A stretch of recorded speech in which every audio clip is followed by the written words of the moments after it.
There are a handful of Microsoft Access features that I turn off almost immediately when I create a new database. Name AutoCorrect is one of them. Welcome to another Tech Help video brought to you by AccessLearningZone.com. I'm your instructor, Richard Rost. Now, I know the feature sounds great. Rename a field, rename a table, Access automatically fixes everything for you. What's not to love? Well, as we're about to see, it fixes some things, misses other things, and can leave you with a false sense of confidence that everything was updated correctly. Today's question comes from Darren in St. Louis, Missouri, one of my gold members. Darren says, I watched your quick queries video where you mentioned turning off Name AutoCorrect, and now I'm confused. I've been using Access at work for years and just assumed that feature was helping me. If it updates things when I rename fields and tables, why would I want to turn it off? Am I causing problems in my database without realizing it? Darren, that's a great question. And after I did Quick Queries 85, I mentioned it briefly. And after that, several people asked me to explain why I recommend turning it off. So today we're going to take a closer look at exactly what it does, what it doesn't do, and why most experienced Access developers disable it. In a nutshell, Name AutoCorrect is one of those features that can seem really helpful when you're first getting started with Access. You rename a table or a field, and Access tries to automatically update the queries and the forms and the other objects that use it. Sounds great. But if you're building a simple database without a lot of advanced features, it works just fine. But once you start getting into VBA code, event procedures, form references, right, referencing fields from other forms, more complex applications, all those kind of things, stuff can start slipping through the cracks. Access may update some things, but not others, which can leave you scratching your head later trying to figure out what broke. So let's take a closer look at exactly what Name AutoCorrect does, what it doesn't do, and why I recommend turning it off once you're past the absolute beginner stage. All right, here I am in my Tech Help free template. You can grab a copy of this database off my website if you'd like to, but you can go into any database, go into File, go to Options, go to Current Database, scroll down a little bit. Where are you? Right down here, Name AutoCorrect Options. You'll see 3 different options in here. Now, what is Name AutoCorrect? Well, the idea is simple. Let's say you've got a table with a field named Customer Since, right? And later you decide that you want it to be customer start date. Name AutoCorrect is supposed to track those changes and automatically update references throughout your database. All the queries, forms, reports, other controls, anything that depends on that field. And it sounds great. And honestly, I think Microsoft added this feature with good intentions. But I also think it's one of those features that causes more problems than it solves down the line. It's kind of like multi-valued fields or attachments. You know how I feel about those things if you've watched my videos for any length of time. Those features sound really convenient when you're first learning Access. Oh, I can store multiple values in one field instead of having to build a relational combo box, right? Or I can store files right in my database. I can drop Word documents and PDFs, and right? Sounds great. But after you've been building databases for a while, you realize why experienced developers avoid those things like the plague. Name AutoCorrect falls into that same category for me. If you want to find out more about why I hate multi-valued fields or attachments, then watch these 2 videos. I've put links to them down below.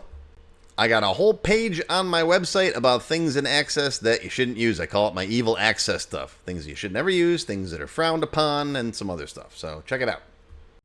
Anyhow, in here you got your Name AutoCorrect options. You got Track Name AutoCorrect Info, Perform Name AutoCorrect, and Log Name AutoCorrect Changes. Think of these as a hierarchy, right? Track is the master switch. Perform depends on Track, right? If you turn off Track, then you don't get that one. Okay. And then Log depends on both of the others. So Track Name AutoCorrect Info tells Access to keep track of relationships between the objects in your database. Microsoft refers to this as maintaining dependency information or name maps behind the scenes.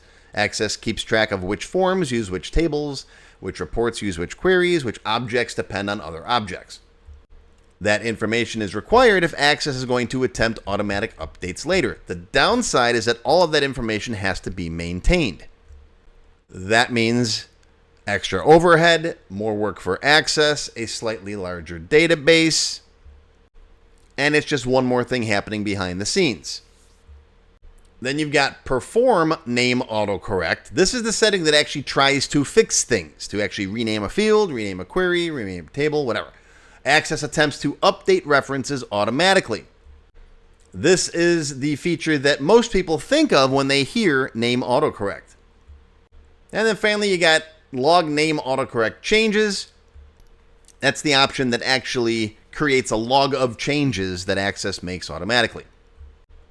Now, before we get into playing with this, one thing that does rely on this if you use it at all is the object dependencies. And I don't talk much about these because I don't use them much myself. But if you open a table, let's say a customer table here, right? And you go up to Database Tools, Object Dependencies, it'll tell you what other objects depend on that table. All right, and this is maintained by that other stuff. And again, of course, if you want to learn more about object dependencies, I got a whole video on it. But this uses the same dependency information that Name AutoCorrect maintains. So if you're someone who uses object dependencies all the time, that is one argument for leaving the tracking feature enabled. Personally, I almost never use it. Let's do a little demo of exactly what Name AutoCorrect does. Let's say we've got a customer table, right? Here's my customer table. And in my customer table, I got a bunch of fields. One of them is called customer since. Right? That's when the customer's record was established. They've been a customer since 2004, for example. Now, in the customer form, I have a customer since field, a customer since text box. If I go into Design View and take a peek at it, open it up. Here's the properties. Let's go to All. Right? The name of the box itself, let me slide this over here. The name of this text box is customer since. The control source, or the field that it's bound to in the underlying table, is customer since as well. They're both the same thing. They don't have to be, but they are. That's the default. That's how most forms are built, right? Okay, now, if I go into the table, go to Design View, and I change customer since, let's call this customer start date, or whatever you want to call it, right? Save it, close it, close it. All right, let's open up the form again. All right, customer since is still there. It's still working, but let's see what Name AutoCorrect did. You can see right here, it's got customer start date in it, right? Open up the properties and look what happened. It changed the control source to customer start date because it knows that it's bound to that field in the table, but the box itself is still called customer since, so it doesn't change the names of controls. Now, most of the time, if you got other fields dependent on this one, and they're pointing to customer since, that's fine. As long as customer since stays the same, everything will still work. It can sometimes get confusing because now two different things are associated with this text box, but there's nothing wrong with that. But where you really start to run into problems is with VBA code. For example, I got a button here that opens up my order form. Okay, if you look at the code inside that button, it's do command open form order F. Order F is the name of the form. Okay? Customer ID equals is the name of the customer ID field. Now, if you were to name AutoCorrect customer ID to something else, Access doesn't change that. It doesn't change your VBA code. If I rename the order form, let me show you. If I rename the order form, watch this. If I come in here and find the order form, where are you? Right there. Let's rename you. All right, let's just call it order form. Okay, looks fine. Everything's good. You can open it up. It still works. All right. But if I go into my customer form and try to use that button now, bam, the name order F is misspelled or refers to a form that doesn't exist. All right, because Name AutoCorrect doesn't go through your VBA code. All right, now imagine this in a real application where you've got hundreds of controls, thousands of lines of VBA, you've got record sets, you've got DLOOKUP functions, you've got SQL statements. Right? Name AutoCorrect doesn't go through all of that and magically fix everything for you. Now, Microsoft did specifically document that VBA code is not automatically updated. And so they warned developers about this. But again, this is one of those things that once you start off at a beginner level, it seems like it's okay. But then once you get into SQL, once you get into VBA, once you get into DLOOKUP statements, stuff like that, now you start to see the problem if you rely on name autocorrect. And sometimes you make a little change, you don't realize that name autocorrect helped you out, but didn't fix some button, and now some button's not working that people rely on, and then now it's Monday at 9:15 a.m. and you're getting a dozen emails that say that your database isn't working. So that's why I don't trust it. Right? It gives you a false sense of security. The problem isn't that it misses things. The problem is that it fixes just enough things to make you think everything was fixed, right? Some forms still open, some queries still run, the database appears to work, and then 3 weeks later you find a button on some hidden form somewhere that doesn't work. And now you got a ton of emails to fix the database. So how do you fix it? Well, again, File, Options, Current Database, and right. And again, this is current database, so you'll have to do this with every new database that you create. Okay? If you got a couple, you have to do it in each one. If you're like me and you generally start new database projects from an existing template, like I use my Tech Help free template for almost everything that I build. If you turn it off in your template, it'll be off. And then once you do that, hit OK. It's got to do some stuff, right? Depending on the size of your database, it could take a few minutes. This is a tiny database, so it won't take a few minutes. And notice now if I do go into object dependencies, it says in order to generate object dependencies, track name autocorrect, it must be turned on. It's going to try to get you to turn it back on. Don't turn it back on. But yeah, my recommendation is to turn them all off. Especially if you're writing VBA, you're writing SQL, you're building applications for other people. If you're at the developer level, turn them off. Now, if you're an absolute beginner working on small personal databases, sure, it might help you occasionally. But just like multi-valued fields and attachments and all that other stuff, I'd rather you learn the right habits from the beginning. Okay? When you rename something, update your queries, check your forms, check your reports, check your VBA. You could do a global search and replace if you need to. Well, global search to find stuff. Be very careful with global replace. I've made that mistake many times myself. So don't do a find and replace and do a replace all. But do it intentionally. Test your application. Don't rely on Access to guess what you meant. Right? Just check that stuff yourself. Now, to be fair, not every Access developer agrees with me on this topic. Whenever I do a video, I always Google search and see what else other people have to say about it. And one of the people I come across a lot is Colin Riddington. He's an Access MVP, very respected member of the Access community. I'll put a link to this page down below in the description under the video. Colin's position is basically that name autocorrect works fine if you understand how it works and understand its limitations. In fact, he's written that he's used it extensively for years without any major issues. And honestly, I understand where he's coming from. If you know exactly what the feature does and exactly what it doesn't do, and you're careful about how you use it, then yes, you can absolutely make it work. But this is where I respectfully disagree. For me, the fact that I have to understand dependency maps and logging tables and propagation behavior and unsupported objects and all the other caveats is exactly why I don't want to use it. I'd rather just search my database, check my forms, check my reports, check my VBA, and be done with it. And I think the irony is that this feature was created to make things easier, but the more I learned about how it works, the less interested I became in using it. If I have to remember what gets updated, what doesn't get updated, which objects are supported and which aren't supported, when changes get propagated and where I might still have broken references, it's not saving me any work. It's just giving me another thing to worry about. So I'd rather just know that, I have to go through and make those changes myself instead of remembering what Access does and does not do.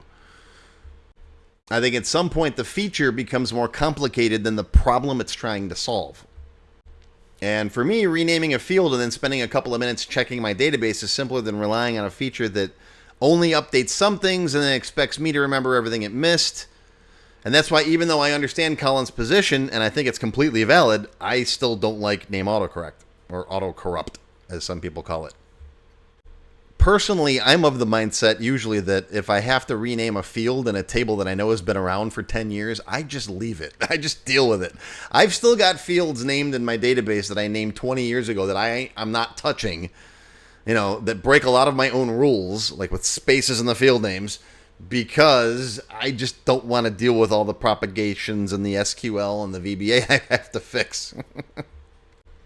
And also in my searching of the Googles, if we go back a little further in Access history, we'll find a very well-known Access developer named Alan Brown. If you've been around Access for any length of time, you've probably heard of Alan. He was one of the most respected experts in the Access world, and his website was required reading for a lot of us back in the day. Alan wrote an article about Name AutoCorrect back in the early 2000s. Now, to be fair, that article is over 20 years old, and Microsoft has improved the feature a lot since then. But his recommendation was pretty simple. Turn it off. Just turn it off. His article goes through a long list of issues, limitations, performance concerns, and things that Name AutoCorrect either didn't handle correctly or didn't handle at all. And again, some of these specific problems have been improved over the years. But one of his biggest criticisms is still true today. It's the thing I've been talking the most about. Name AutoCorrect doesn't fix everything. It doesn't update VBA code. It doesn't magically understand every reference in your application. And that's the heart of my argument too. So while Colin says, understand the limitations and use it correctly, Alan basically says, just turn the thing off. And I find myself closer to Alan's side of the fence. Not because the feature's broken. It just doesn't provide enough benefit to justify the complexity that it introduces. For me, it's one more thing running behind the scenes that I don't need. All right, so the big takeaway today, that Name AutoCorrect sounds like a helpful feature, but it doesn't update everything, and that's what makes it dangerous. I'd rather spend a few minutes checking my database myself than spend hours later tracking down weird bugs caused by half-completed updates. All right, so post a comment down below. Let me know if you leave Name AutoCorrect on or if you're in the turn it off immediately camp like me. But either way, that's going to be your tech help video for today, brought to you by accesslearningzone.com. I hope you learned something. Live long and prosper, my friends. I'll see you next time. If you enjoyed this video, hit that thumbs up button right now and give me a like. Also, be sure to subscribe to my channel, which is completely free, and make sure you click that bell icon and select all to receive notifications whenever I post a new video. If you're new to Microsoft Access, check out my Access Beginner Level 1 course. It's over 4 hours long and it covers all the basics like tables, queries, forms, and reports. It's a great place to start, and it's also completely free. Members of my channel get extended cut videos, sample databases, access to my code vault, and full training classes every month. Click the join button for details. Thanks for watching. I'm Richard Rost with accesslearningzone.com. Live long and prosper, my friends. I'll see you next time.